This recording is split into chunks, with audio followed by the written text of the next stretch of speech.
Welcome to my channel. Welcome to that channel. Pain in Lochdub was not merely water falling from the sky. It was a malicious, sentient entity with a personal grudge against anyone foolish enough to be outdoors. It didn't fall vertically. Driven by a biting wind straight off the Atlantic, it hosed horizontally, searching for the smallest gap in tweed or oilskin, stinging the eyes and plastering hair to the skull. Police Constable Hamish Macbeth, currently the only representative of law and order in a 50-mile radius of Sutherland's most obstinate village, was observing this meteorological assault from the only sensible vantage point, the lounge bar of the Tommel Castle Hotel. He was not, technically, on duty. Nor was he, strictly speaking, off duty. Hamish existed in a permanent grey zone of semi-employment, a state he cultivated with the dedication of a Zen master. He was currently nursing a lukewarm cup of coffee that he had charmed out of Mr. Johnson, the hotel manager, by looking pathetically damp around the edges some 40 minutes prior. Hamish stretched his long legs toward the flickering peat fire, emitting a sigh that sounded like a deflating bagpipe. He was a tall, gangly man whose fiery red hair was currently subdued by the dampness into a russet mat. His hazel eyes, usually sharp with an intelligence he took great pains to hide, were currently glazed over in a fair approximation of bovine contentment. Beside his chair, Lugs, a small, peculiar dog of indeterminate lineage but undeniable loyalty, let out a snore that riffled the hearthrug. "Another coffee, Hamish? Or are you planning to pay rent on that chair?" Mr. Johnson, a man whose ulcer seemed to grow in direct correlation to the arrival of tourist season, wiped down the bar with aggressive snaps of his cloth. "I would not want to put you to trouble, Mr. Johnson," Hamish said, his voice a soft Highland lilt that had lulled many a criminal into a false sense of security, though a wee drop of milk would not go amiss to warm this up. "You'll warm it up by buying a fresh cup," Johnson grumbled, but he was already reaching for the pot. Hamish was like the damp rot in the skirting boards. You could complain about him, but he was inevitably part of the hotel's structure. The peace of the afternoon peace defined by the rhythmic ticking of the grandfather clock and the smell of wet wool and burning peat was shattered not by a bang, but by the screech of low-profile tires fighting a losing battle against Highland gravel. Hamish didn't move his head, but his eyes shifted toward the rain-streaked window. A vehicle had pulled up outside. It was low, sleek, and painted a shade of canary yellow so violent it seemed to vibrate against the relentless grey of the landscape. It was the sort of car that shouted, "Look at me, I have more money than sense," a sentiment that was immediately confirmed when the driver stepped out. He was a man perhaps in his late 40s, dressed in an outfit that someone in London had assured him was appropriate country wear. The tweed jacket was too green, the jodhpurs too tight, and the leather boots so highly polished they reflected the miserable sky. He had a mane of frosted blonde hair that the wind immediately whipped into a frenzy, and he was carrying a leather weekend bag that probably cost more than Hamish's police Land Rover. "Oh dear," Hamish murmured into his coffee cup, "a peacock in a poultry yard." The door to the hotel swung open with a crash, admitting a gust of freezing rain and the yellow-clad stranger. The man did not just enter a room. He arrived. He stopped dramatically on the threshold, shuddered theatrically, and brushed water from his shoulders with jerky, irritable movements. "Good God," the newcomer announced to the room at large, his voice a high, clipped English bray that set Hamish's teeth on edge. "It is absolutely biblical out there. Is this normal? Someone tell me this isn't normal." Mr. Johnson stiffened behind the bar. "It's October in Sutherland, sir. If it wasn't raining, we would worry the world had ended." The man stared at Johnson as if the hotelier were a talking turnip. He then swiveled his head, taking in the slightly shabby comfort of the lounge, his lip curling in distaste. His gaze swept over Hamish, dismissing him instantly as part of the rustic scenery, like a stag's head mounted on the wall, only less decorative. "I am Julian Vane," the man announced, dropping his expensive bag onto a settle with a thud that made Lugs jump awake with a sharp yip. "I have a reservation. The suite. And I'll need someone to deal with my car. It's filthy." The name hung in the air. Julian Vane. Hamish saw Mr. Johnson's eyebrows climb toward his receding hairline. Even Hamish, who considered television a noisy intrusion and rarely read anything beyond the local paper and food labels, knew the name. Julian Vane was a celebrity interior designer, a man famous for turning perfectly functional London townhouses into beige minimalist caves, usually while insulting the owners on camera for a Channel 4 reality show. "Mr. Vane," Johnson said, adopting the strained politeness he reserved for the truly difficult customers, We don't have a suite, as such. We have the stag room, which is our largest double with a lock view. Twighty. Vane sighed, pulling off leather driving gloves finger by finger. And I'll need a stiff drink. Gin. Punky's 47 if you have it, though I doubt it. With a slice of grapefruit, not lemon. Do not bring me lemon. Hamish sank lower in his chair. He hated the Sassenachs who came up here treating the Highlands like a theme park built for their amusement, but he particularly hated the ones who arrived with a pre-packaged set of grievances. This one reeked of trouble. He reeked of high demands, short tempers, and the kind of oblivious arrogance that upset the delicate social ecosystem of Lockdub. As Johnson scurried off to locate gin that met the specifications, Vane began pacing the room, pulling out a sleek smartphone and holding it aloft, frowning. No signal, Vane barked. How can there be no signal in the 21st century? I need to upload a story. My followers need to see this quaintness. He gestured vaguely at a framed print of a Highland cow on the wall, as if it were a fungal growth. Hamish took a slow slurp of his coffee. He could feel the comforting blanket of his idleness beginning to fray. Men like Julian Vane didn't just bring yellow cars and loud voices to Lockdub, they brought disruption. They brought things they didn't understand, insulted people they deemed inferiors, and inevitably wanted the police to fix things when reality failed to bend to their whims. Hamish closed his eyes, willing the man to disappear, willing the rain to stop, willing the universe to let him finish his coffee in peace. But deep down in his gut, beneath the layers of caffeine and the remnants of a lunchtime mutton pie, Hamish Macbeth felt the cold, hard nudge of premonition. Peacock had landed, and it was only a matter of time before the foxes noticed. Vane's arrival didn't just ruffle feathers, it plucked them.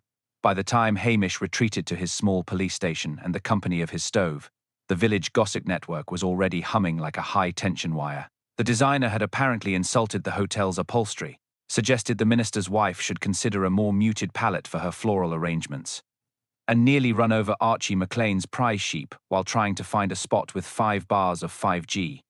The next morning dawned with a deceptive pale light that suggested the rain might take a brief intermission. Though the clouds remained a bruised purple over the peaks of Sulvan, Hamish was in the middle of a very delicate operation involving a frying pan and 2 eggs he had acquired from a neighbour in exchange for not noticing a small, unauthorized extension on a potting shed. He was just reaching for the salt when the telephone on his desk let out a shrill, demanding ring that sounded like a personal insult. "Och, ignore it, lugs," Hamish muttered, staring at the egg yolks. "It'll just be Mrs. Gillespie complaining about the Curry's cat again." The phone rang again, and a third time. With a groan of genuine physical pain, Hamish wiped his hands on his trousers and picked up the receiver. It was Mr. Johnson from the hotel, and he sounded as though he were undergoing a major medical procedure without anesthesia. "Macbeth? You better get down to the village green," Johnson gasped. "That's Vanefellow, the designer. He's not moving. And he's upside down." Hamish sighed, the vision of his perfect breakfast evaporating like mist on the loch. He pulled on his boots, threw his yellow oilskin over his lanky frame, and whistled for lugs. As he walked down the Bree, he could see a small, hushed crowd gathered near the old stone fountain of Victorian monstrosity that the village was secretly proud of. There, draped over the stone lip of the fountain like a discarded piece of bright yellow confetti, was Julian Vane. He was indeed upside down, his expensive boots pointing toward the grey sky and his frosted blonde hair trailing in the stagnant water. But it wasn't just the position that was bizarre. Someone had taken several rolls of his own designer wallpaper, hideous, shimmering gold pattern head bragged about in the bar, and wrapped him in it like a grotesque mummy. A small, elegant tag had been pinned to his chest. It read, "Needs more texture." Hamish stood at the edge of the fountain, his hands deep in his pockets. The peacock looked significantly less majestic when soaking wet and gift wrapped in metallic paper. The air was thick with the smell of wet paper and the sharp, metallic tang of death. Hamish noted the way the body was positioned. It was a heavy job, moving a man of Vane's size into such a precarious spot. "Well now," Hamish said softly, his eyes scanning the surrounding cobblestones for footprints that the morning drizzle hadn't yet erased. "That's a terrible waste of wallpaper." Behind him, the village postmistress, Mrs. Kennedy, crossed herself. "It's a judgment, Hamish. The man was a blasphemer. He told me my shop front was aggressively beige." Hamish didn't answer. He was looking at the way Vane's neck was twisted, and the strange, purplish bruise visible just above the collar of the expensive tweed jacket.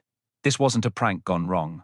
It was a calculated piece of theatre. Chan Theatre in Lochdub usually meant a long, exhausting investigation that would involve paperwork, questions from superiors, and worst of all, the arrival of the Strathbane CID. Lugs, Hamish whispered to the dog, who was sniffing tentatively at the yellow car parked nearby. I think our quiet winter has just been cancelled. He reached out a long, careful finger and touched the gold wallpaper. It was high-end, heavy-duty stuff, not the kind of thing you found in the local hardware store.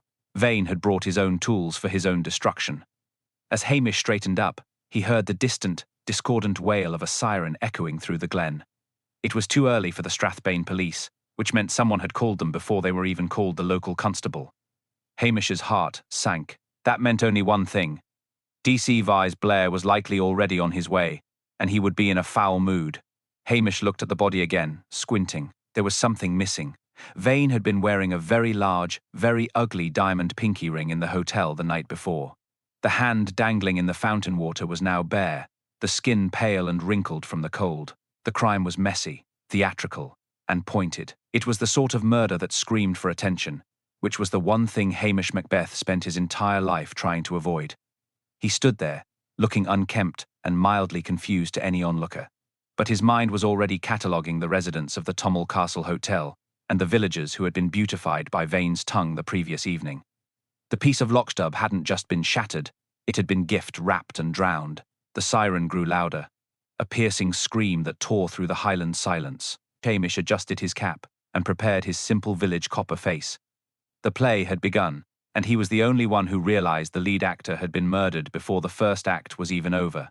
The piercing wail of the sirens culminated in a screech of tires as two white and blue patrol cars from Strathbane skidded onto the damp gravel of the village square, nearly clipping Vane's yellow Lamborghini in their haste. Out of the lead car exploded Detective Chief Inspector Blair, a man whose face was a permanent shade of overboiled beetroot, and whose blood pressure was a matter of regional concern. He slammed the door with a force that made the mountain peaks tremble and marched toward the fountain, his heavy shoes splashing through puddles with zero regard for the integrity of any potential footprints. Macbeth, Blair's voice was a jagged rasp that could have stripped paint from a boat. You great, ginger streak of Highland misery.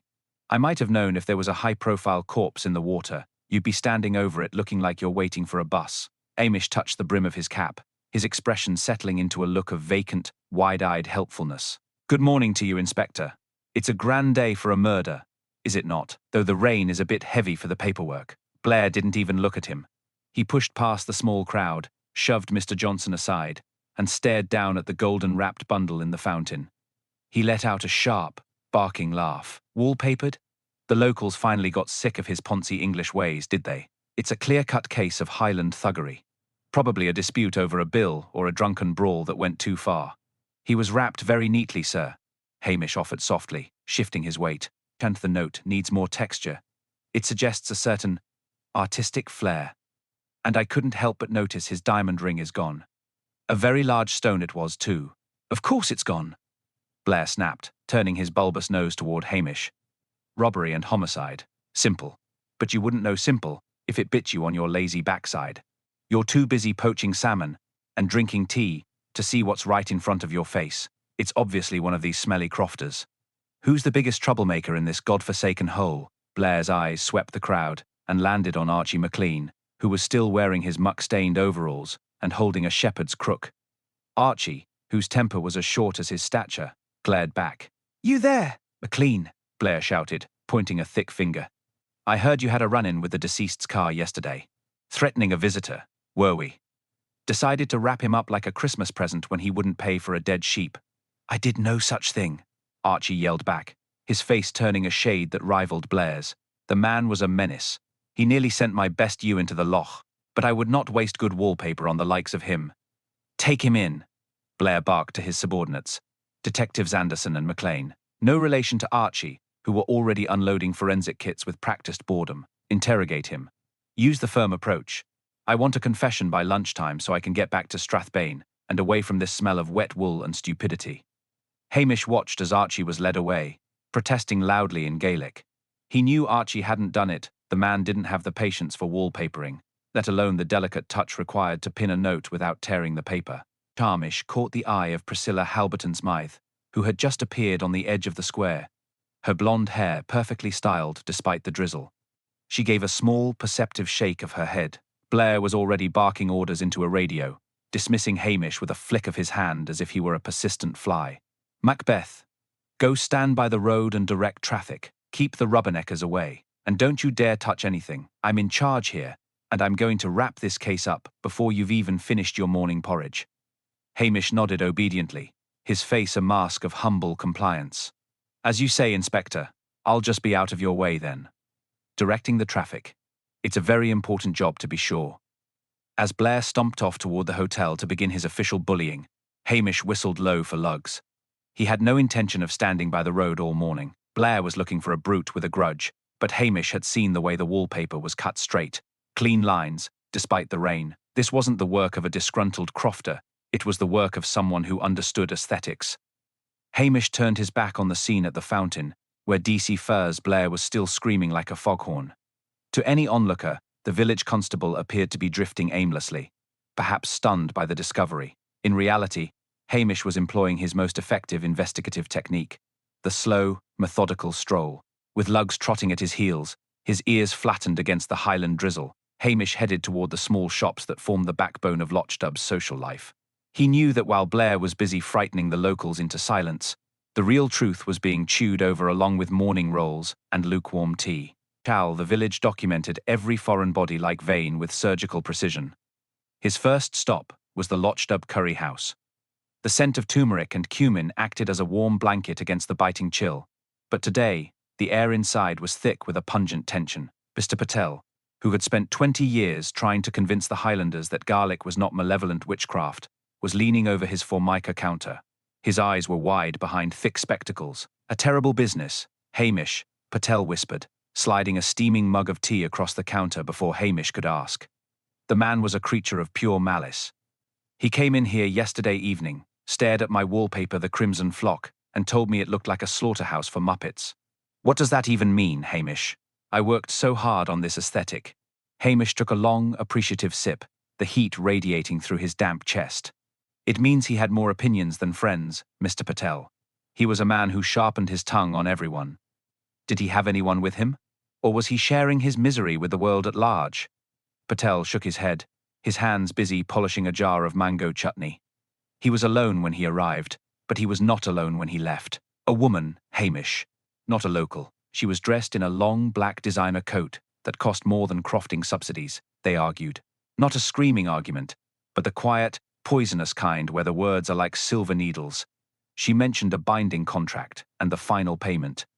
Then they left together in that yellow car, splashing mud all over my windows." Hamish nodded slowly, his mind filing the woman in black under the mental tab of people Blair will ignore. He thanked Patel and moved on to the post office, where Mrs. Kennedy was holding court with her usual presence. The shop was crowded with villagers ostensibly buying stamps, but in reality, they were waiting for the latest update on the wallpaper murder.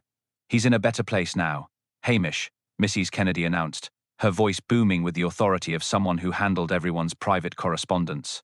"Though I doubt the Golden Gates are up to his decorative standards.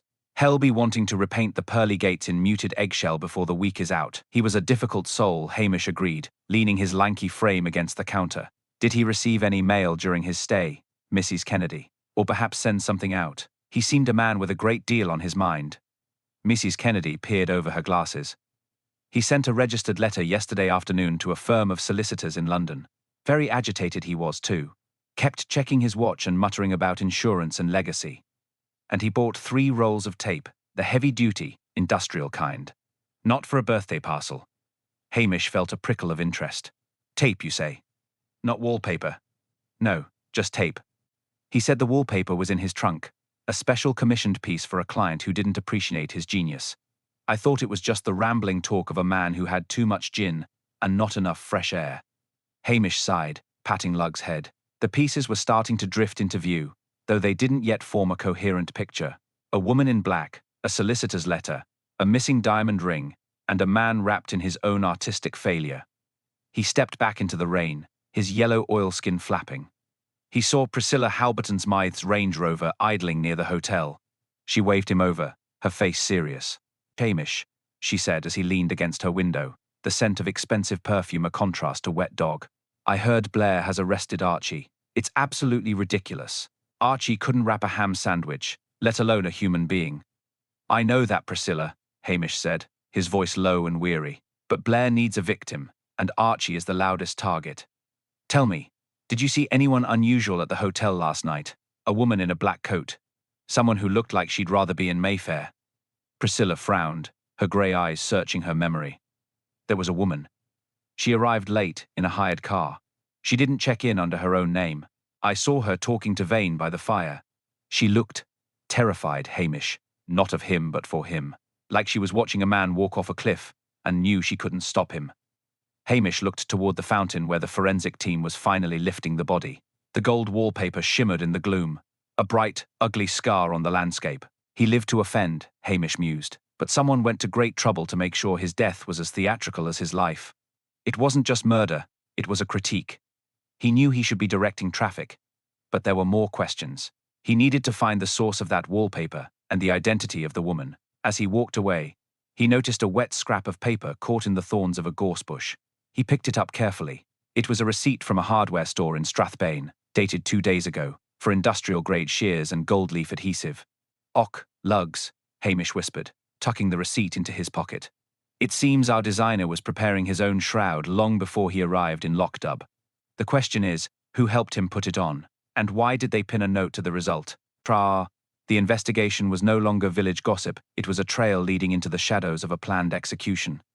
Hamish looked at the mountains, the mist swirling around the peaks like a secret. Blair was barking at a brick wall, but Hamish was beginning to hear the whispers under the wind. He needed one more piece of the puzzle, and he knew where to find it. The hotel's refuse bins. If Vane had been disposing of his failures, that's where the evidence would be rotting. He would have to be careful. Blair's men were everywhere, and the last thing Hamish wanted was to be caught doing actual police work when he was supposed to be standing uselessly by the road. He moved toward the back of the hotel, keeping to the shadows of the stone walls, his mind racing faster than he would ever let his feet go. The game was afoot, and the Highlands provided the stage for a very modern tragedy. The scent of rotting vegetable peelings and stale beer wasn't exactly the most romantic backdrop for a morning walk, but for Hamish Macbeth, the back alley of the Tommel Castle Hotel was currently more attractive than the most scenic glen in Scotland. He kept low, his long, gangly frame casting a shadow against the damp stone walls, while Lugs followed with a disgruntled expression that suggested he would much rather be back by the fire than investigating the dregs of a celebrity's lifestyle. In the distance, the muffled roar of DC the First echoed around the front of the building, a sound like a distant, angry sea lion. Hamish knew he had limited time before one of Blair's eager young constables wandered back here to escape the boss's wrath, so he approached the large metal industrial bins with a sense of urgent, yet lazy, purpose. He began to pick through the topmost layers of rubbish with a discarded stick, avoiding a particularly soggy pile of coffee grounds. His persistence was rewarded when his stick caught on a scrap of shimmering gold material.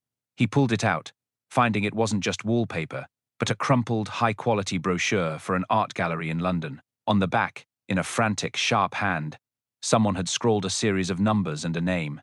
Vera, this must be the woman in black, Hamish thought, his hazel eyes narrowing as he tucked the paper into his pocket. He was about to dive deeper into the refuse, when a crisp, clear voice made him jump nearly out of his skin. "Really, Hamish?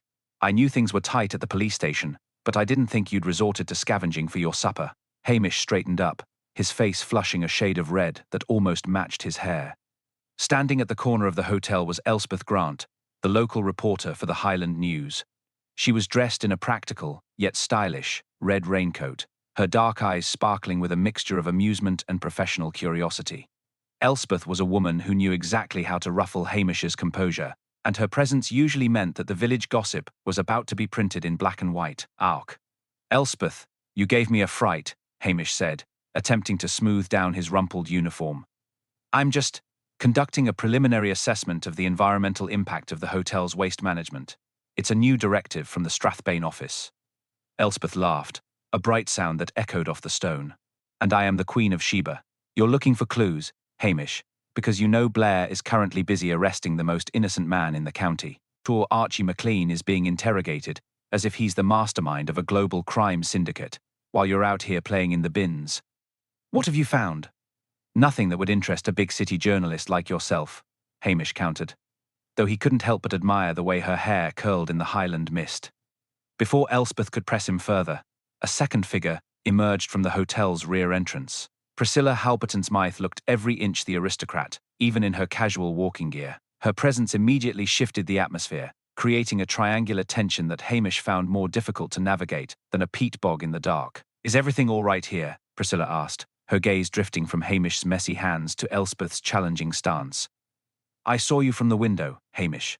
I thought you might need some help. My father is quite upset about the police presence. He says it's bad for the hotel's reputation to have guests wrapped in wallpaper on the lawn. It's the fountain, actually," Elspeth corrected sharply. "And I'm sure the reputation will recover once the truth comes out. Hamish was just telling me about his environmental assessment." Priscilla ignored the jab, turning her attention back to Hamish. "I've been thinking about that woman I saw, Hamish. She wasn't a guest, but she had a key. I saw her letting herself into the side entrance near the kitchens last night. If she's the Vera you're looking for, she might still be in the village. Nobody leaves Lochdub in this weather without being noticed by at least 6 different sets of curtains." Hamish felt the familiar weight of his complicated feelings for both women. Priscilla represented a world of elegance and stability that he often felt drawn to. Yet her social standing was a barrier he was not sure he ever wanted to cross. Elspeth, on the other hand, was sharp, grounded, and shared his deep love for the Highlands, even if she did insist on making his life difficult for the sake of a headline. "A key, you say?" Hamish mused, ignoring the silent battle of looks between the two women. If she had a key, she had an accomplice inside the hotel. Mr. Johnson wouldn't give a key to just anyone, not with the prices he charges for the rooms. "The staff were all terrified of Vane," Elspeth added, pulling out her notebook. "Had spent the last 48 hours insulting everyone from the chef to the chambermaid. He told the girl who cleans the rooms that her uniform was an affront to the very concept of textiles. The girl was in tears. Hamish, people in this village have long memories and short tempers when it comes to outsiders who think they can walk all over us." Hamish nodded, his mind working through the social dynamics of the hotel. He looked from Priscilla to Elspeth, feeling like a man trapped between a rock and a hard place. "I need to speak with the kitchen staff," he said, moving to push past them. "And Priscilla, if you could keep an eye on your father's guest list, I would be much obliged. Elspeth, if you print a single word of this before I've had my breakfast, I'll have you cited for obstructing a police officer." "You haven't had breakfast yet?" Priscilla asked, her voice softening with genuine concern. "Come into the kitchen, Hamish. I'll have Mrs. Wellington make you a bacon roll. You can talk to the staff while you eat. It's better than digging through the rubbish." Elspeth smiled thinly. "A bacon roll and a private audience. You certainly have a way with the local authorities, Priscilla. Just don't forget, Hamish, that the woman in black was seen heading toward the old croft near the bridge. My sources tell me there was smoke coming from the chimney this morning, and that place hasn't been inhabited since the Macri sisters moved to the home in Laireg." Hamish felt a jolt of excitement. The old croft was a perfect hiding spot, secluded, yet close enough to keep an eye on the village. He realized that while Blair was shouting at the front door and the ladies were competing for his attention at the back, the killer was likely sitting by a fire, waiting for the storm to pass. He thanked them both with a hurried tip of his cap, his lazy demeanor discarded for a moment of sharp focus. He had the name Vera, a potential accomplice in the hotel, and a location. Now, he just had to find a way to investigate without DCY Blair, noticing that his useless peasant was actually 3 steps ahead of the entire Strathbane CYD. He whistled for Lugs, who followed him with renewed vigor, sensing that the hunt was finally beginning in earnest. As he walked toward the kitchen, Hamish couldn't help but feel that the golden wallpaper was just the shiny surface of a very dark and very dirty secret. The warmth of the Tommel Castle Hotel kitchen was a sensory assault of the best kind, smelling of toasted flour, sizzling fat, and the faint underlying scent of lemon polish. Mrs. Wellington, a woman whose culinary prowess was matched only by her refusal to be intimidated by anyone under the rank of a duke, handed Hamish a bacon roll wrapped in a napkin with the solemnity of a priest, delivering a blessing. Hamish took a large, ungraceful bite, the salt and grease providing a momentary shield against the grim reality of the fountain outside. Lugs sat at his feet, his tail thumping rhythmically against the stone flags, waiting for the inevitable piece of rind that would fall his way. Hamish leaned against a heavy oak table, watching the kitchen staff. They were moving with a frantic, jittery energy, their eyes darting toward the windows as if expecting Julian Vane's ghost to appear and critique their plaiting. "It's a black day, Hamish," Mrs. Wellington said, wiping her hands on her apron. But I'll tell you this, not a soul in this kitchen is shedding a tear for that man. He walked in here yesterday afternoon and told my pastry chef that his eclairs looked like depressed sausages. The poor lad has been shaking ever since. But even so, no one here has the stomach for wrapping a man in paper like a piece of cheap fish. It's unnatural. Hamish chewed slowly, his eyes fixed on a set of heavy-duty kitchen shears hanging on the wall. They were spotless, gleaming with a fresh coat of oil. "Those shears there, Mrs. Wellington," he said, pointing with his roll. "Have they been in their place all morning?" I noticed the wallpaper on the deceased was cut with a very steady hand, almost professional. Mrs. Wellington frowned, stepping closer to the tool rack. "Now that you mention it, they were missing yesterday evening. I thought Mary had taken them to the herb garden, but she said she hadn't seen them. They appeared back on the hook this morning, clean as a whistle. I didn't think twice about it, what with all the commotion at the fountain." Hamish's mind clicked into gear. An outsider wouldn't know where the kitchen shears were kept, nor would they take the time to clean them and return them to the exact hook. This pointed to someone who knew the hotel's rhythm, someone who could move through the back corridors without raising an alarm. But Blair was not interested in the nuances of kitchen inventory. Just as Hamish was about to ask about the woman in black again, the swinging doors to the kitchen burst open with a violence that sent a stack of metal cooling racks clattering to the floor. DCI Blair marched in, followed by Detective Anderson, who was dragging a handcuffed and mud-spattered Archie McLean. Archie looked less like a murderer and more like a man who had been through a particularly aggressive car wash. His eyes were wild with indignation, and his breathing was ragged. "There!" Blair bellowed, his face a triumphant shade of violet. "The search is over. We found this specimen hiding in his shed, trying to scrub the smell of gold adhesive off his hands. He's as guilty as a fox in a henhouse, and I'm taking him through to Strathbane to start the formal processing. Move out of the way, Macbeth, before I charge you with being an accessory to stupidity." Hamish didn't move. He swallowed the last of his bacon roll and stood up, his height suddenly making the kitchen feel much smaller. "Inspector," he said, his voice soft and infuriatingly calm, "I couldn't help but notice you've got the poor man in cuffs, but there's a small problem with your theory, if you'll pardon the intrusion of a simple village constable." Blair stopped, his chest heaving. "Problem? What problem?" He had the motor vehicle incident, and he was found with adhesive on his hands. "It's an open and shut case. Even you should be able to see that, you great ginger oaf." "Och, it's the adhesive, you see," Hamish said, stepping toward Archie. He gently took Archie's right hand and held it up for Blair to see. The hand was gnarled, the fingers bent at awkward angles, the knuckles swollen and red. "Archie here has had the severe arthritis since the winter of '98. He can barely hold a crook, let alone operate heavy-duty shears to cut thick, designer wallpaper into perfect, straight lines. And as for the adhesive, that's not gold leaf glue, Inspector. Pellanellin and Hoove salve. Archie was treating his ewes this morning, the ones Mr. Vane nearly ran over." Blair stared at Archie's hand, his mouth working silently like a landed fish. The contrast between the delicate, surgical precision of the wallpapering and Archie's crippled fingers was undeniable. "Furthermore," Hamish continued, his eyes glancing back at the shears on the wall, "the person who killed Mr. Vane used the hotel's own kitchen shears. They took them yesterday evening and returned them this morning, cleaned. Now, Archie might be many things, but he's not a man who sneaks into hotel kitchens to tidy up the cutlery. He hasn't set foot in this building since the New Year's dance of 2012, mostly because Mr. Johnson won't let him in with his boots on." The silence in the kitchen was absolute, broken only by the bubbling of a pot of soup. Blair's face transitioned from violet to a sickly pale grey, then back to a dangerous, mottled red. He looked at Archie, then at Hamish, his eyes burning with a hatred that promised a very long and very difficult winter for the Lochdub police station. "Anderson, get these cuffs off him," Blair screamed, spinning on his heel. "Macbeth, you think you're so clever, don't you? If it wasn't the local idiot, then it's someone else in this village, and I'll find them. I don't need your nursery school observations. And you," he pointed at Archie, "get out before I arrest you for smelling like a sheep.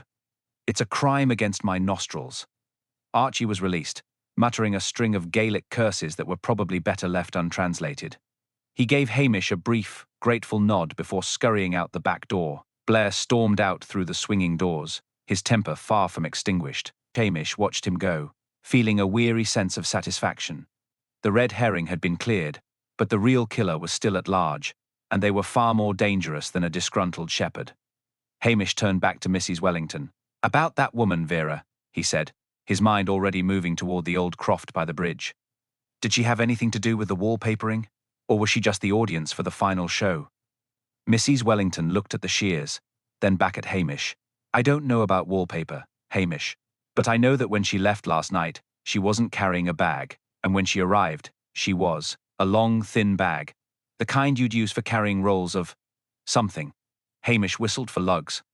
The red herring was gone, the stage was clear, and the woman in black was waiting in the shadows of the Highland mist.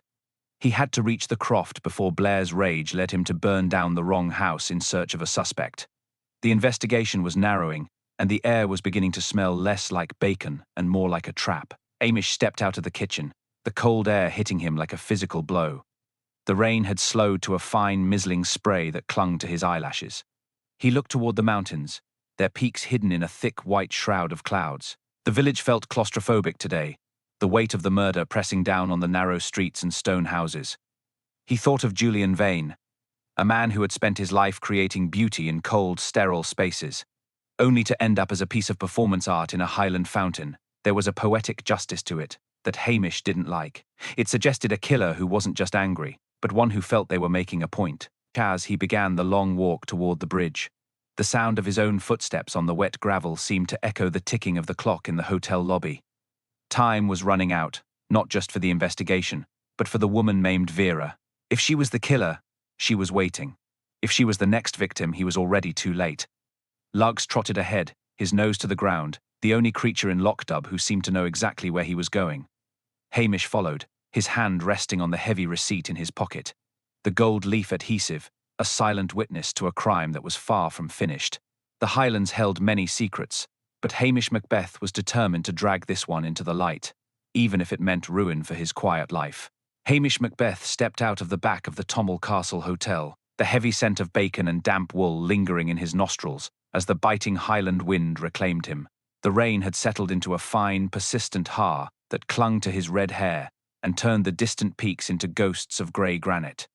Lugs followed, his tail tucked low, his paws splashing rhythmically in the widening puddles. They walked away from the village square, where the yellow Lamborghini sat like a garish monument to a dead man's vanity, and headed toward the old stone bridge that spanned the rushing, peat-stained waters of the river. Beyond the bridge lay the croft Elspeth had mentioned, a derelict structure that had long been a refuge for stray sheep and the occasional wanderer. But today it held a secret that the formal investigation, led by the blustering DC First Blair, was completely oblivious to. Hamish's mind was a sieve, catching the small, seemingly insignificant details that Blair had stepped over in his polished shoes. The wallpaper, the industrial shears, the missing ring, and the woman named Vera. To Blair, it was a simple robbery or a drunken brawl. To Hamish, it was a piece of theatre, a meticulously staged critique of a man who had made a living by judging others. As he approached the croft, the smell of wood smoke reached him, sweet and acrid against the cold air. He slowed his pace, his long legs moving with a deceptive laziness, while his eyes scanned the perimeter for any sign of a trap. Lugs gave a low, questioning growl, his ears pricked forward. Hamish patted the dog's head, a silent signal for caution, and stepped toward the heavy, rotting wooden door that hung askew on its rusted hinges. "Police!" Hamish said softly, his voice barely rising above the sound of the wind. "I'm coming in now, so there's no need for any sudden movements."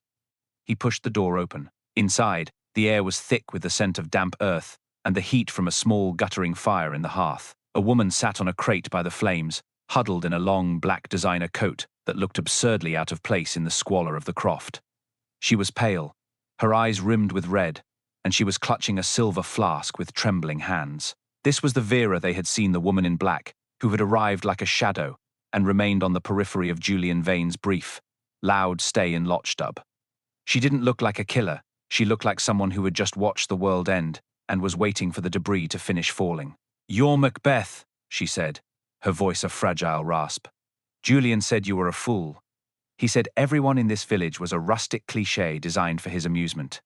He didn't think anyone here was capable of seeing through him, let alone doing that to him."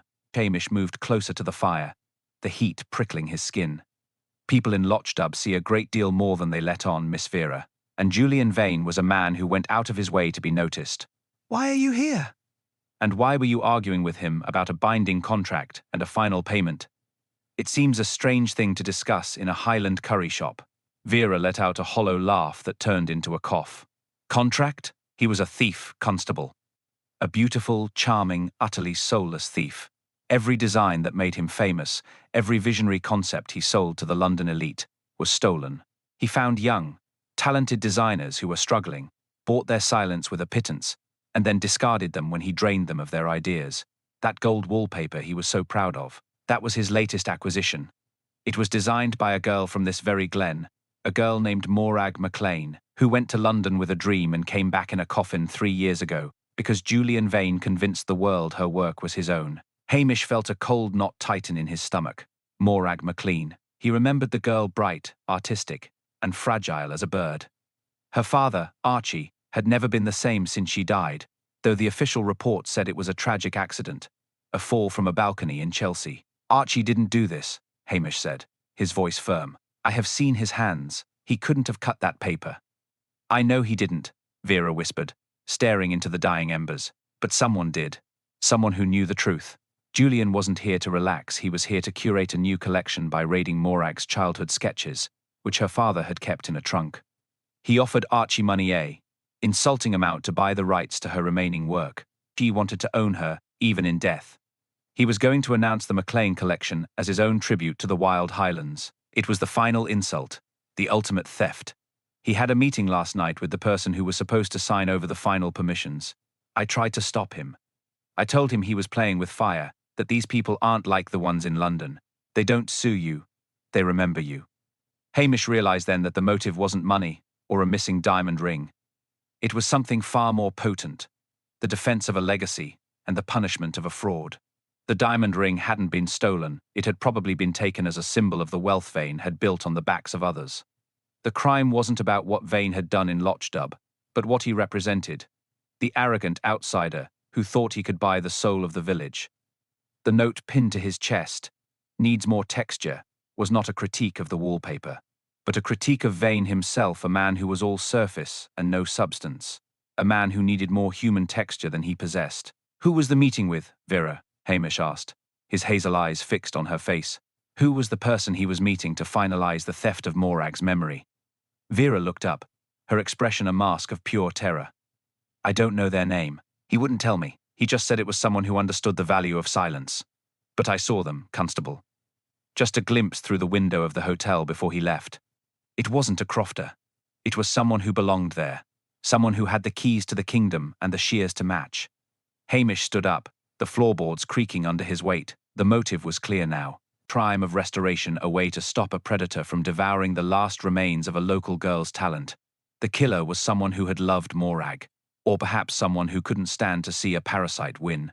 And as Hamish thought back to the hotel kitchen, the clean shears and the way the wallpaper had been wrapped with such domestic, almost maternal care, a name began to form in his mind. It was a name that would shock the village, a name that would make DC Farr's Claire's head explode with rage. But more importantly, it was a name that fit the quiet, simmering darkness of the Highlands.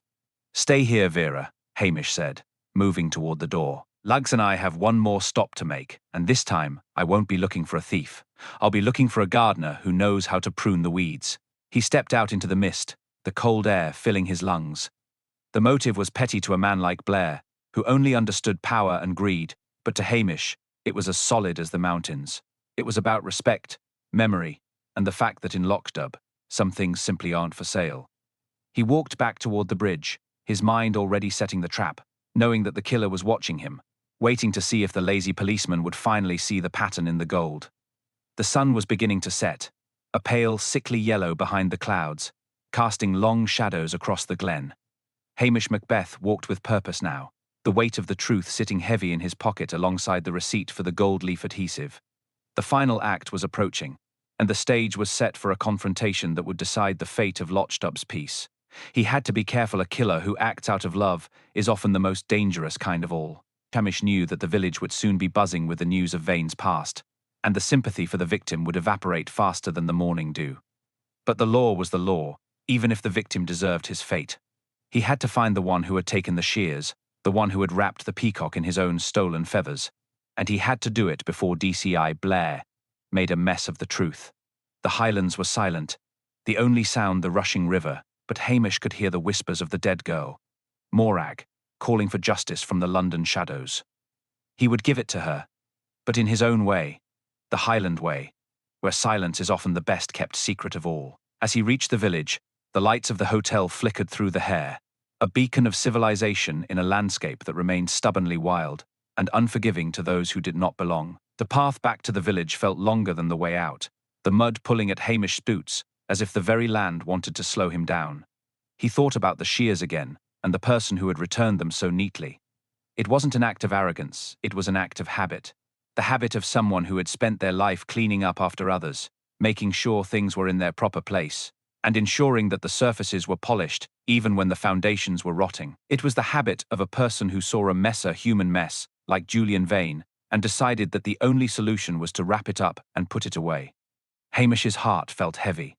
He didn't like being the one to tear down the people who did the real work of the village. But the gold wallpaper was a lie that couldn't be allowed to stand.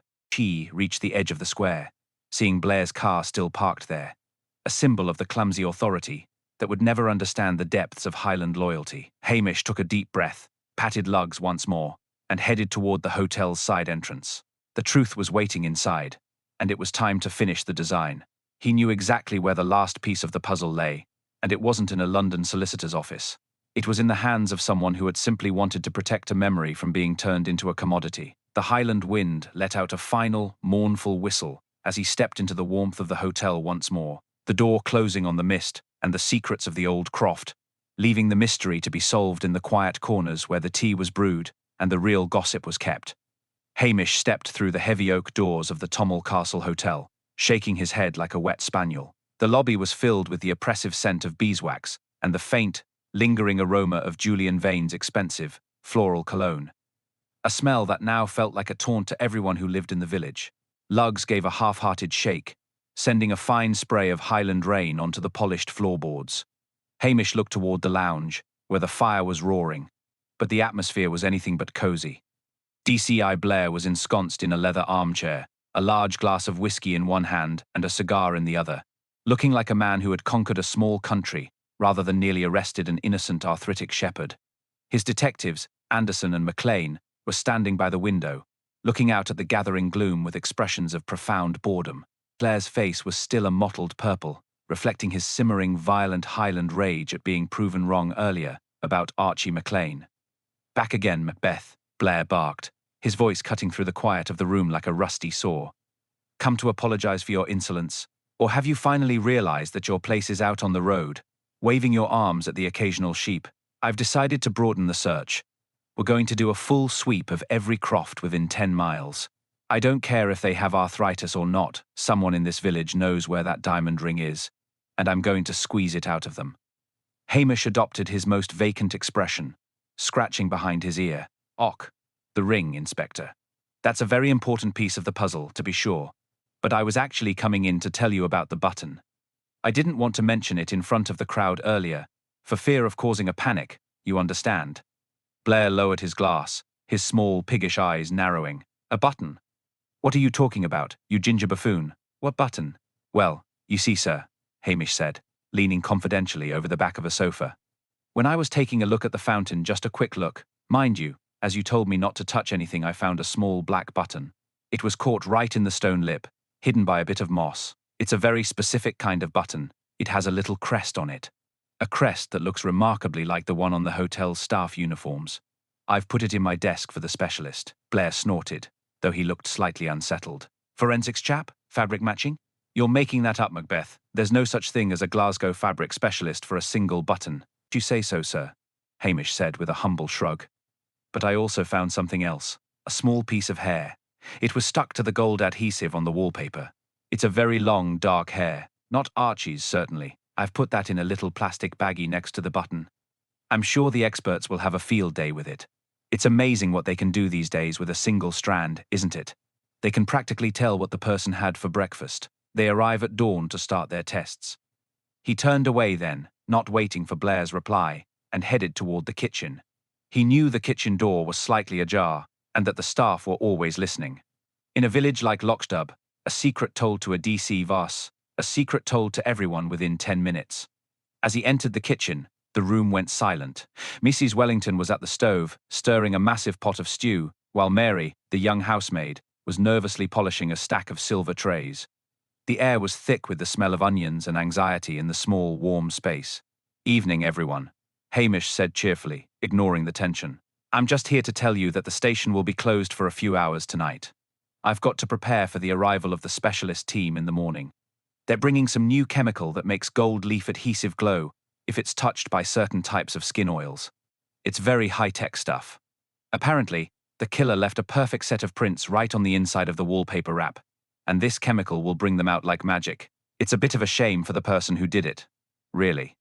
They went to such trouble to be neat, only to be undone by their own biology. I left the evidence bags on my desk to save time." Mrs.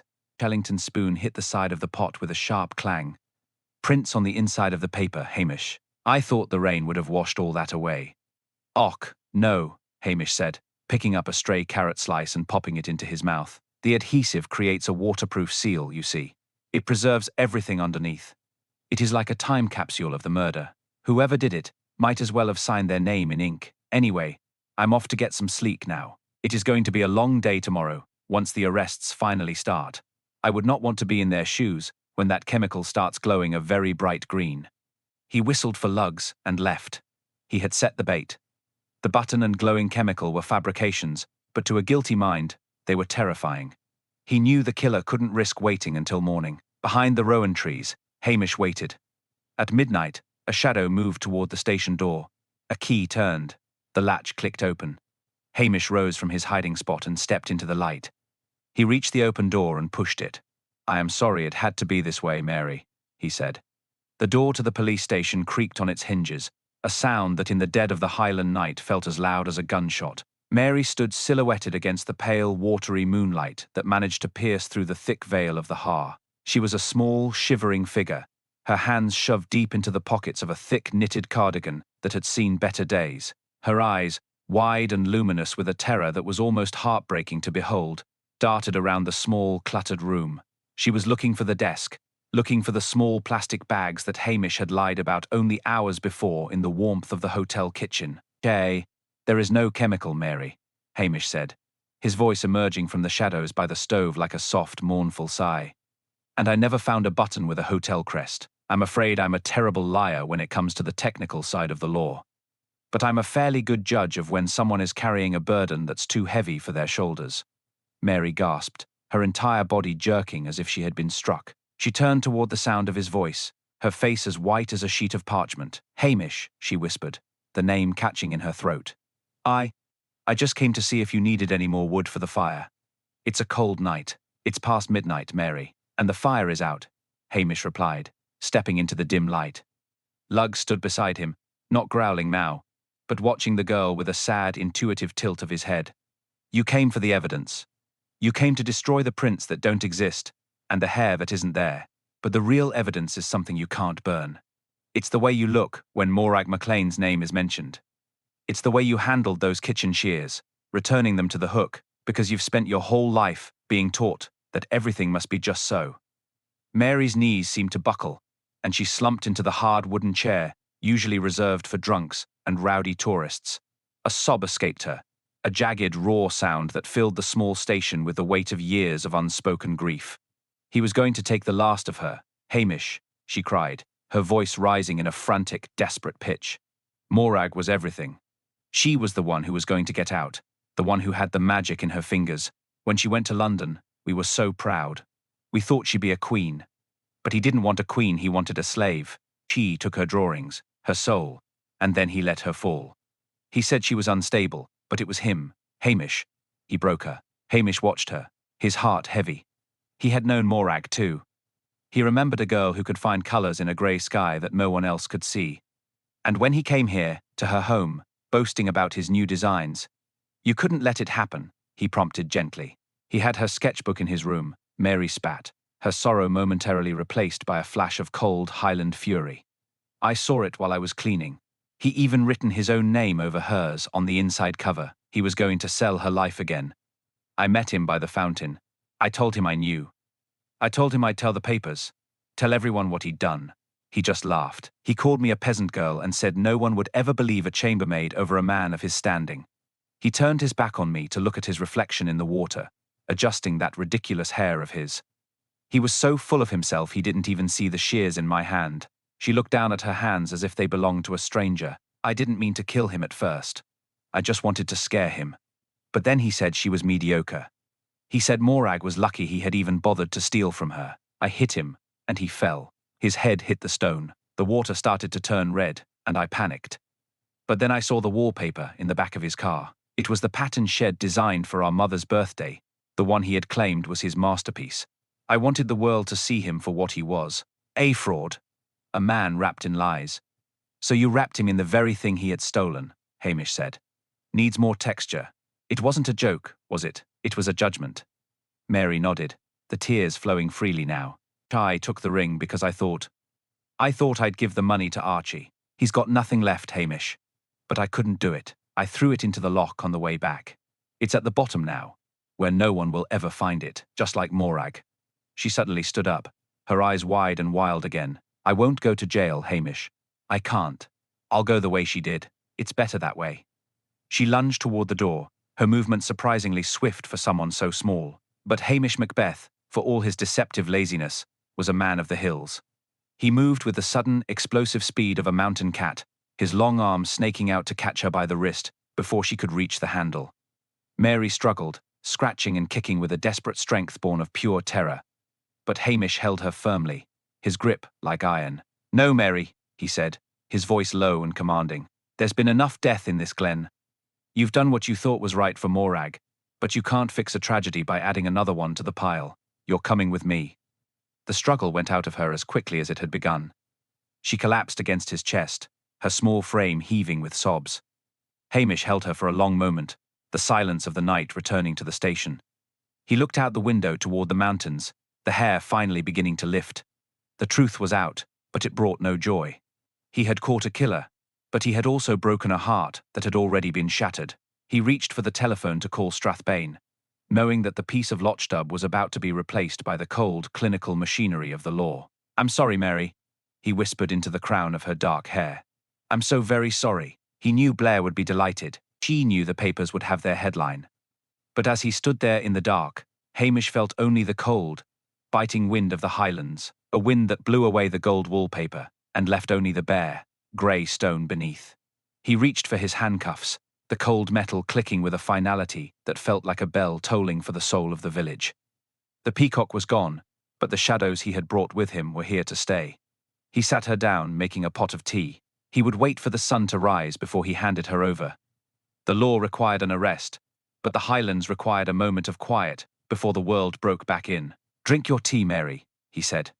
The morning will come soon enough, and then we will have to face the music, however loud DCI Blair decides to play it. But for now, there is only the silence of the glen and the memory of a girl who deserved better than a peacock's vanity. We will wait here together until the sky turns blue. We stay here in the dark. The dawn was a thin, watery affair that promised nothing but persistent Highland chill. Inside the police station, the silence was heavy, broken only by the occasional clink of a spoon as Mary stared blankly at the cold circle of the stove. Hamish Macbeth stood by the window, his tall frame casting a long shadow across the floorboards. He was watching for the arrival of the inevitable roar of a petrol engine that would signal the end of the night's quiet tragedy. Luggs sat by the door, his ears twitching at sounds only a dog could hear. He waited patiently. The roar of a heavy engine finally cut through the morning mist. DCI Blair arrived like a force of nature, his face already flushed with the exertion of existence. He burst through the station door, his eyes darting around with innate hostility. She took in the sight of Mary and Hamish, and his lip curled in a sneer perfected over decades of dealing with the lower orders. What's this, Macbeth? Blair barked, his voice a jagged rasp. A sunrise tea party. I've been up since 4 organizing a dive team, and here you are, hosting a social gathering. Get moving. Hamish turned slowly, his face carefully wiped of any intelligence. He adopted a look of wide-eyed, bumbling respect. Och, Inspector. You've got a sixth sense, Hamish said, his Highland lilt thickening. I was just saying to Mary how it was your presence that did it. She couldn't sleep, knowing you were in the village, turning over every stone. She came to me an hour ago, weeping. saying she couldn't live with the pressure of your investigation. She knew it was only a matter of time before you spotted the truth about the wallpaper. Your reputation precedes you in the smallest croft. Blair paused, his ego absorbing the praise like a dry sponge. Crack under the pressure, did she? He muttered, looking at Mary with predatory interest. Well, of course. I've seen it 1,000 times. They think they can hide, but they don't count on a proper detective from Strathbane rattling the cages. So, she's confessed? She's the one who wrapped that peacock in his own vanity. I knew it wasn't that shepherd. Too much finesse for a man who looks at sheep's backsides. I was actually about to order her arrest based on a hunch I had only last evening. It was a brilliant hunch, sir, Hamish added, nodding enthusiastically. I've made sure the notes reflect that. I've written that you noticed the discrepancy in the kitchen inventory. I've also mentioned how your aggressive patrolling made her realize that escape was impossible. I've kept the paperwork very simple, sir, so it won't take you long to sign off when you get back. I thought it best to let you take her in personally. It wouldn't be right for a village constable to take the credit for a strategy that was entirely yours. The chief will be very pleased. Blair's eyes narrowed, the greed for recognition warring with his natural distrust. A medal, eh? But what about you, Macbeth? If I put this through as a joint effort, they'll be wanting to reward you too. They'll think you're wasted out here and drag you back to Strathbane to work in the CID. I would have you in my office every morning, tripping over your feet and smelling of wet peat. Is that what you want? To be promoted and given a desk next to mine? Because that is exactly what will happen if your name stays on this official report. Hamish let out a gasp of genuine horror. Och! No, sir! I'm not built for the city. The noise and lights would be the death of me. I'm just a simple man. I'm happy here with my dog. Blair laughed, a sound like gravel in a blender. Exactly. You're a peasant, Macbeth. I'll tell you what. I'll take the girl, the sketchbook, and the credit. I'll write the report showing I directed the entire operation. That way, you get to stay in your little hut, and I get the promotion I deserve. Do we have a deal, man? Think carefully. Hamish lowered his head, hiding the triumph in his hazel eyes. You're a hard man, Inspector, but a fair one. If that's the price I have to pay to stay in Lochdub, then so be it. I'll just stay here and look after the paperwork for minor things like poaching. I won't say a word to the press. I'll tell everyone that you were the mastermind, and I was just the one who opened the door. Why? It's better that the glory goes to a man who can handle the weight of it. I'll fetch her bag for her now, sir. The ring was thrown in the loch, was it? Blair grunted, already moving toward the door to signal his men. I'll have the divers look. But it doesn't matter. The confession and the sketchbook are enough to hang her. Move it, Mary. You're going to a place where they don't care about aesthetics. And you, Macbeth, get that stove lit and clear the station. I don't want to see your face for a month. If I hear a whisper of you taking credit, I'll have you directing traffic in Glasgow before you can say poached salmon. Do I make myself clear? As Blair marched Mary out to the waiting car, his chest expanded to twice its normal size. Hamish stood in the doorway and watched them go. He saw the police cars speed away, leaving the village to return to its natural, misty state. He turned back into the station, the silence now a comforting presence. He looked at Lugs, who gave a satisfied wag of his tail. Well now, Hamish whispered, that was close. We almost had to live in a house with a doorbell, but thanks to the inspector's brilliance, we're still here. I'll make the coffee, he sighed.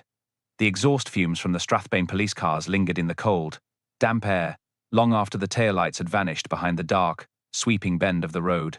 Hamish Macbeth stood on the threshold of the Lochdub police station, his hands buried deep in the pockets of his heavy wool trousers, feeling the familiar, heavy weight of his own anonymity settling back over him like a comfortable moth-eaten coat that he had never intended to cast off. Inside the station, the air felt larger and considerably emptier than it had only an hour ago when the room had been filled with the stifling pressure of Mary's silent confession and Blair's boisterous, self-congratulatory noise. The two teacups still sat on the scarred wooden table, and one was completely empty, its dregs cold and dark at the bottom.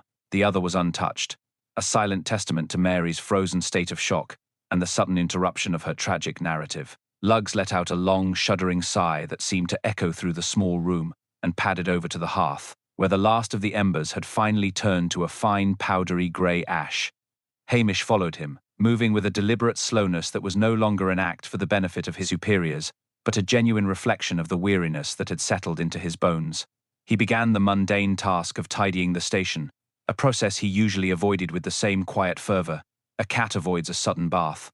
He washed the cups in the small, chipped ceramic sink, the rhythmic clink of porcelain against stone the only sound in the absolute quiet of the Highland morning. As he wiped down the table with a damp cloth, he thought of D.C. Thy Blair, who was probably already halfway to Strathbane, mentally composing the grand, heroic speech he would give to the chief constable. Blair would undoubtedly paint himself as the primary hero of the hour, the sharp-eyed and intuitive detective who had seen through the thick, rustic fog to catch a calculating and dangerous killer. Hamish didn't mind the theft of credit. In fact, he took a perverse, secret pleasure in the deception he had orchestrated. To be perceived as utterly useless and lazy was his greatest shield against the world's intrusions. Frantic world of promotions, endless paperwork, and shrieking city sirens at bay, allowing him to remain right here, a permanent part of the ancient landscape, much like the purple heather and the jagged grey granite of the peaks. By mid-morning, the news of Mary's arrest had rippled through the village of Lockdub with the incredible speed of a silver salmon jumping a mountain weir. Hamish walked down to the village square, his uniform carefully buttoned and his cap set straight on his fiery red hair, looking for all the world like a man who had slept the deep sleep of the innocent and the blissfully uninformed. The bright yellow Lamborghini was finally being winched onto the back of a large recovery truck, its vibrant, unnatural paint a garish and loud insult to the subdued, earthy tones of the Highland morning. A small crowd had gathered to watch the final departure of the celebrity designer's ghost. Mrs. Kennedy was there, her arms folded tightly across her chest, her face set in a mask of grim satisfaction as the vehicle was hauled away toward the south. "A fancy, expensive coffin for a fancy, expensive man," she remarked dryly as Hamish approached her side. "And what's this I hear about poor Mary, Hamish? Taken away by that red-faced, shouting man from the city. Surely she didn't have it in her to do such a thing." "It's a sad business, Mrs. Kennedy," Hamish replied, his voice soft and noncommittal. "A very sad business indeed. But the law has its own strange ways, even if they are not always the exact ways we would choose for ourselves." The villagers looked at him, their eyes searchingly and deep. They knew, in the intuitive way Highlanders always know, that there was a great deal more to the story than Blair's loud, official version. They knew about Morag, they knew about the missing shears, and they certainly knew about the stolen gold paper. But they also knew that Hamish had kept the peace in his own fashion, and that Mary would be treated with a measure of quiet understanding by the local magistrates that a stranger from London would never receive. He was their constable, their own particular brand of justice, and as long as he stayed in Lockdub, they felt safe from the colder, more clinical winds of the outside world. He stopped by the hotel for a moment to return the heavy kitchen shears to Mrs. Wellington, who accepted them with a silent, heavy nod that spoke volumes more than any spoken word ever could. The hotel was already moving on from the scandal. Mr. Johnson was busily directing a young porter to scrub the stone fountain with a potent mixture of bleach and hot water, erasing the last of the blood and the golden adhesive. The Sassenach invasion was over, at least for this season. Priscilla Halberton Smythe caught his eye from the high balcony of the hotel, a faint, knowing smile touching her elegant lips before she turned back inside to her duties. She knew he had won his quiet life back, and perhaps she respected him for it, even if she could never quite bring herself to understand his lack of ambition. Hamish turned his back on the Grand Hotel and walked the short distance home to his police house. He lit the peat stove, the sweet, earthy smell of smoke rising to join the lingering mist. He made a fresh, strong pot of coffee, the aroma filling the small, cozy room with a profound sense of homecoming. Lugg settled at his feet with a contented grunt, and Hamish sank into his old armchair, a book of Gaelic poetry resting in hand. The train had finally ceased its horizontal assault, leaving the village of Lockdub in a state of dripping, crystalline silence. It was the kind of silence that only comes to the Highlands when the last of the outsiders has retreated south, leaving the mountains and the lochs to their own ancient, brooding devices. Inside the police station, the air was warm and heavy with the scent of burning peat and the rich, dark aroma of a fresh pot of coffee. Hamish Macbeth sat in his old armchair, his long legs stretched toward the hearth, while Luggs lay curled at his feet, his paws twitching as he chased imaginary rabbits through a dreamland of purple heather. The small television in the corner, an aging set that Hamish only turned on when the weather made the radio signal too crackly to bear, was currently broadcasting the evening news from Strathbane. B.C. Vice Blair was the star of the segment, his beetroot-coloured face glowing under the studio lights as he leaned toward a microphone with the impressive confidence of a man who believed he had personally saved the British Empire from certain ruin. "It was a matter of basic police work, really," Blair was saying, his voice a gravelly bark that made Hamish wince. The local constable, a well-meaning but ultimately overwhelmed fellow, had missed the most obvious clues. But as soon as my team arrived, we implemented a sophisticated psychological strategy. We tracked the suspect's movements through the village and identified the motive in a simple case of local jealousy and theft. The diamond ring is still missing, likely lost in the depths of the loch, but the case is closed. Justice has been served, and the village of Whodunit can sleep soundly once again, thanks to the efficiency of the Strathbane CID. Hamish reached out with his toe and clicked the television off, the screen shrinking to a tiny white dot before vanishing into darkness. He let out a long, slow sigh of relief. Blair had taken the bait, the hook, and the entire fishing line.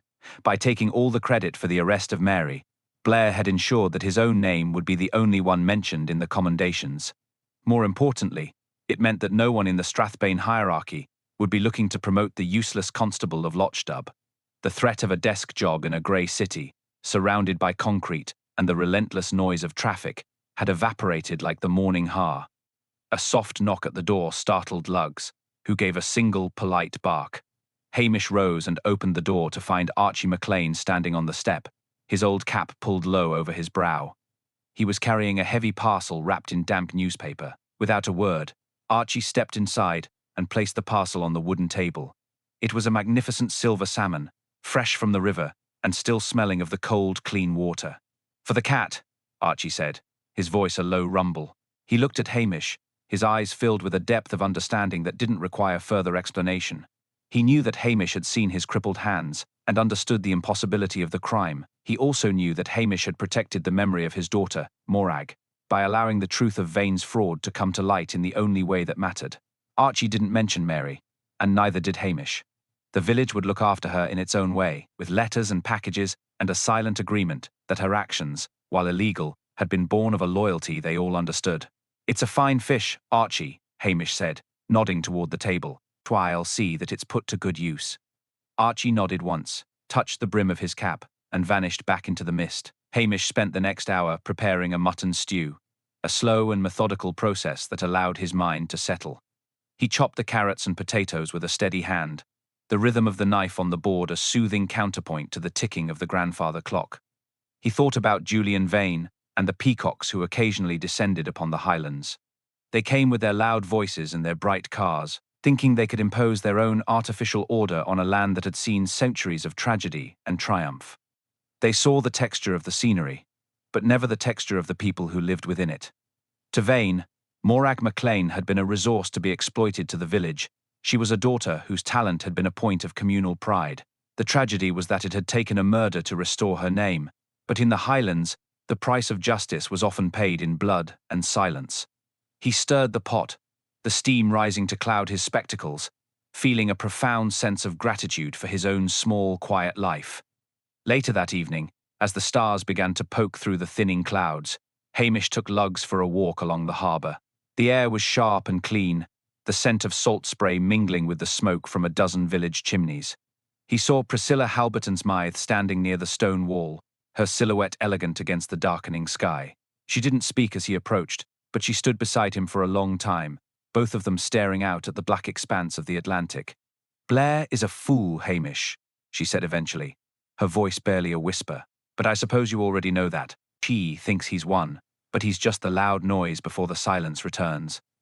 Hamish watched a distant lighthouse blink on the horizon. "He's a happy man, Priscilla. And a happy man is rarely a dangerous one. He has his medals, and I have my peace. It seems a fair trade to me." She turned to look at him, her eyes searching his face in the moonlight. "And Whodunit," she added softly, "is lucky to have a man who understands that some secrets are better left to the loch than the ledger." She walked away then, her footsteps light on the ancient stones, leaving Hamish alone with the sea. He turned back toward his cottage, the light in the window, a warm beacon of the simple life he had fought so hard to protect. Lugs trotted beside him, his tail wagging. Inside, the stew was ready, the fire was bright, and the Highland night was finally, perfectly silent. Amen.